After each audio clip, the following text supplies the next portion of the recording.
Hey folks, welcome back. Keeping your filaments dry rewards you with better and more consistent print quality, more stable prints and smoother surfaces. But it also involves extra work, drying the spools, packing them into bags, vacuum sealing them and then hoping that they remain airtight, what they don't always do. Then there are other storage solutions, such as airtight filament boxes, or you can leave your spools in the multi-filament system, let them dry there, and as soon as you open the lid, you let in moist air again and can repeat the whole process. That's too much effort for me, so today I'm going to show you how you can keep your filaments dry in the long term, but in the most simple way possible. And all you need is this stuff that comes in those little bags. It's Desiccant, more precisely silica gel. In this video I will show you everything you need to know about it to boost your print quality to the next level, including how to reuse the free stuff from the bags, which silica gel to buy if you need more, what about the bags, boxes, dryers, hygrometers, and a selection of free models to use the stuff in the best possible way so that your storage solution and your AMS stays dry permanently, and that without having to break a sweat.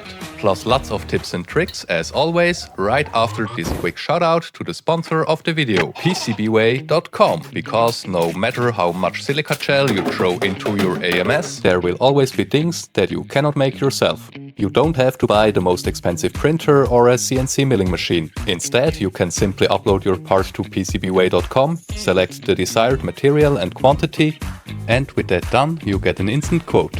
Not only for PCBs, but also CNC milling, sheet metal fabrication, 3D printing and injection molding.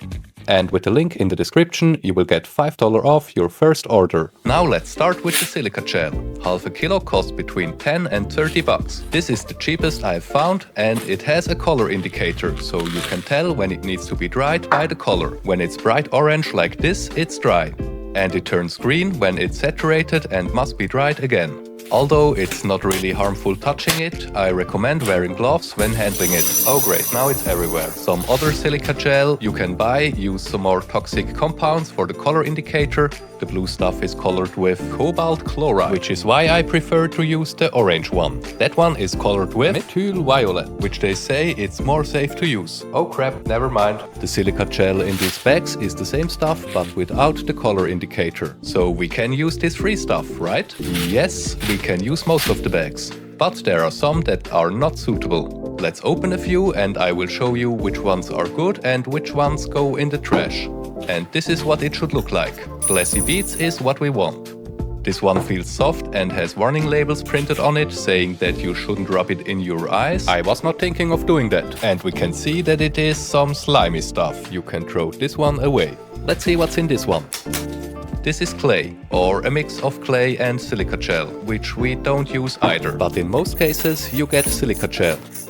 That's clay again, silica gel. Silica gel, but smaller beads. Here we have clay again, this time in form of beads. This one's trash because it crumbles easily into dust, so we only use the glassy stuff. Here it says silica gel, but it's clay. Always check first before mixing them together. So how do this stuff improve my print quality, you ask? Well, because similar to silica gel, your filament also absorbs more or less water from the air over time. And this is what it looks like printing with filament that is not dry. Oh no, that should be an insane looking print there, but it's not. No. This was a new spool of PETG from Bambu Lab, which I had taken out of a sealed package. Drying would have been necessary here, and silica gel is needed to keep it dry afterwards. It's best to keep it in your AMS and your filament box or bag where the gel absorbs moisture from the surrounding air, instead of it ending up in your filament and reducing the quality of your print. The desiccant from the bags is probably not as dry as it should be, but since it doesn't have a color indicator, we can't tell. That's why I bought this bottle of orange color indicated silica gel. Actually, it's enough if there are just a few beads that change color when moist to show you that this batch needs to be dried. As you can tell from the color, the purchased one is completely dry and ready to use. The recycled stuff must first be dried. In other words, heated. And so that I can see when it is completely dry, I wanted to wet some of the purchased silica gel and mix it with the colorless one. What should go wrong? Okay, let's go. The color change happened immediately when I applied some water, but the silica gel is so hygroscopic that most of the beads started to explode, and now there are small sharp glass-like shards all over my workshop. Great. After nothing more exploded, I was able to use a few surviving beads. As you can see, the wet beads are now green-bluish. Filmed with the camera, they sometimes look more brown, but that's deceptive. In real life, they are green and very easy to distinguish from the orange dry ones. Because I was in a bit of a rush, I dried it in the oven, but I wouldn't recommend doing that. The method I'm about to show you later is much easier and less of a hassle. I cook the roast at 95 degrees Celsius. The hotter, the faster it dries, but you should never exceed 120 degrees Celsius. That would destroy the color indicator. Now I want to see if the clay stuff reacts as strongly to water as the glassy stuff did before. This time I was better prepared with gloves and safety goggles, but then I decided to just go for it and it just turned into wet soil. Disappointing, but worth knowing. The stuff in the oven was completely dry after a little over an hour, as you can see from the orange beads. Ready to use, and I want to fill such spool containers with it, which will keep the filament dry for storage both in the AMS and in bags. You can insert them into the spool and lock them in place. And I will weight them on the kitchen scale so I can tell you how much desiccant the different models I'm going to show you can hold. Oh, and these are some desiccant boxes for the AMS. To have enough silica gel, I'm mixing it with nearly the full bottle of the purchased desiccant.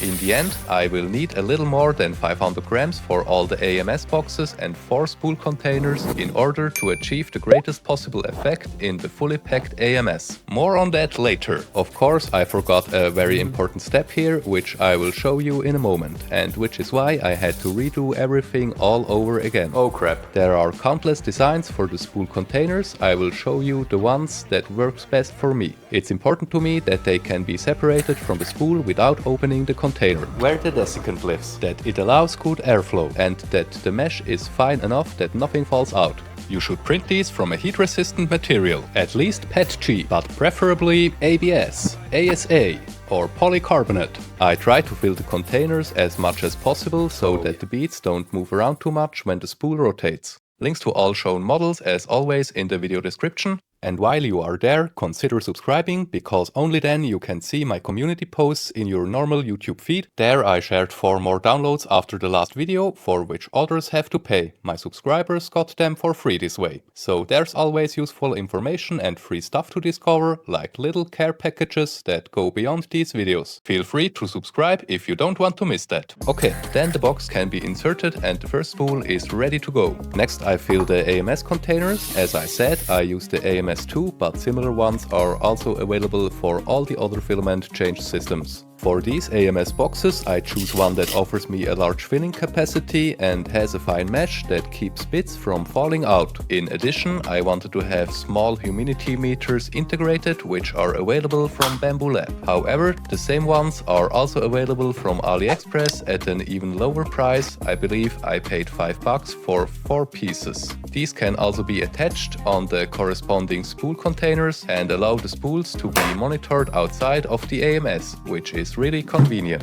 And here you can see what I meant when I said that I had forgotten an important step. In addition to the beads, there is always a small amount of abrasion and smaller fragments in the silica gel. These small fragments can fall through the mesh of the containers and end up in your filament or in the AMS. This is an absolute no-go, and something that I haven't heard mentioned by other 3D printing YouTubers yet. So let me show you how to handle that properly. I first have to empty everything back into a bowl, and I added the remaining silica gel so that I wouldn't have to do it again later. Before you fill any containers with silica gel, you should sift it first. I first used this model with a mesh size of about 2.1 mm. Depending on the size of your silica gel, this might be a bit too big. In my case, there was a lot of silica gel falling through the mesh that is still usable. I just want to get rid of the very small stuff.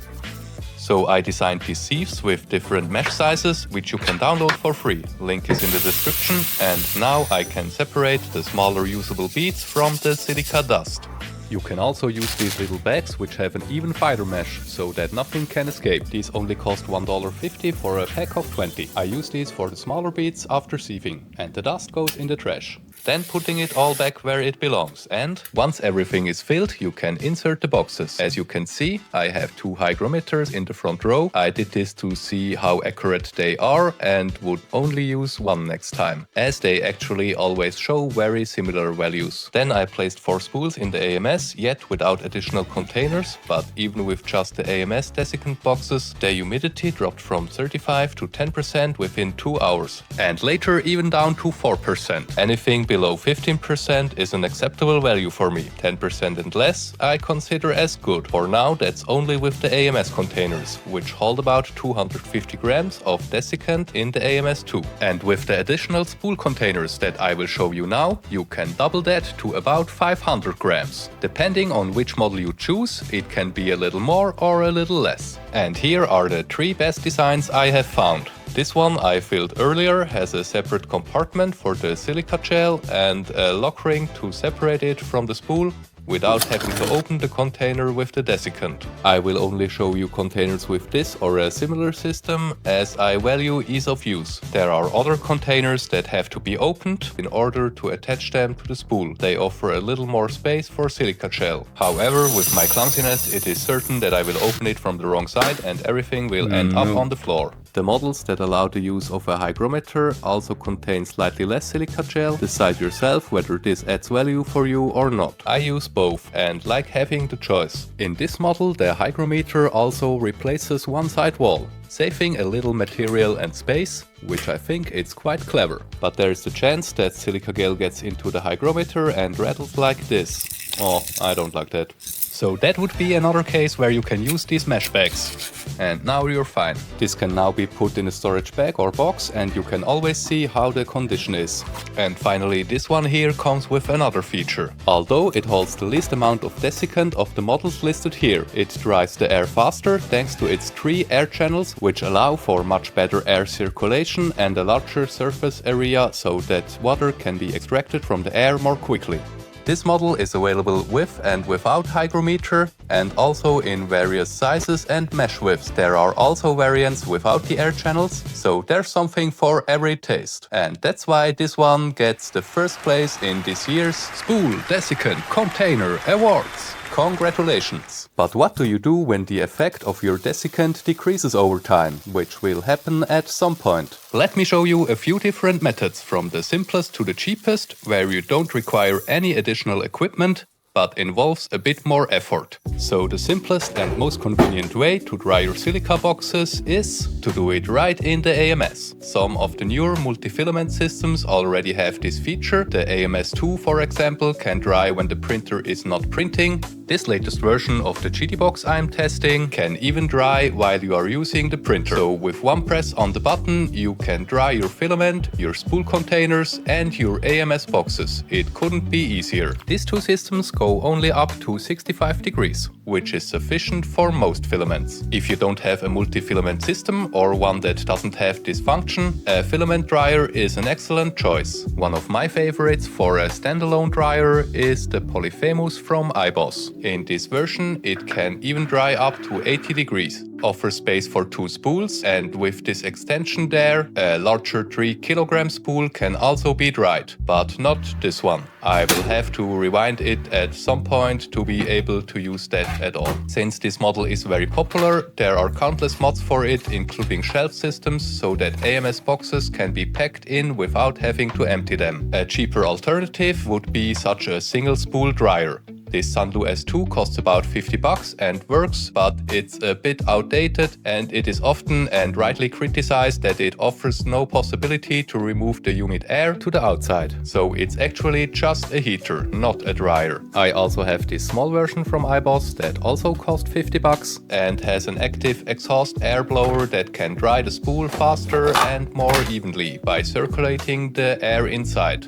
In such single spool dryers, the silica gel must then in most cases be placed in a such, of course 3D printed, drum and can then be inserted and dried like a normal filament spool. Always pay attention to what material your boxes are made of so that nothing deforms or melts. By the way, this also applies to your filament spools. Check what temperature they can withstand before you melt them into a plastic blob. If you don't have a filament dryer, you can use the cardboard box method. For that, you only need one of these filament boxes. You cut away one side and make some holes in the other side. Well done. Then set the heat bed of your printer to the desired temperature. Place your filament or silica gel container underneath and set a timer on your cell phone. And these were the best ways to dry silica gel and filament in descending order. I know some people also dry their silica gel in the microwave, and that also seems to work, but I would not recommend it, as the temperature is difficult to adjust and the beads can be damaged if the water evaporates too quickly.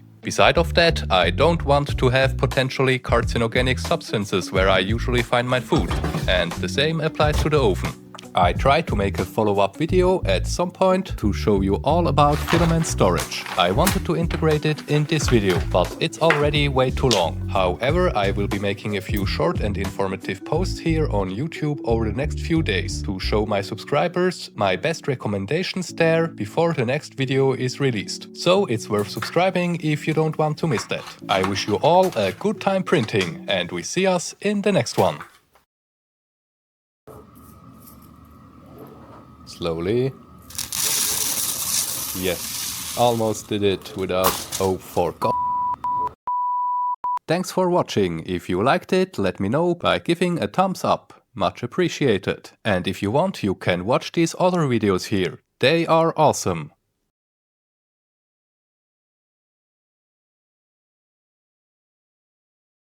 Bye bye.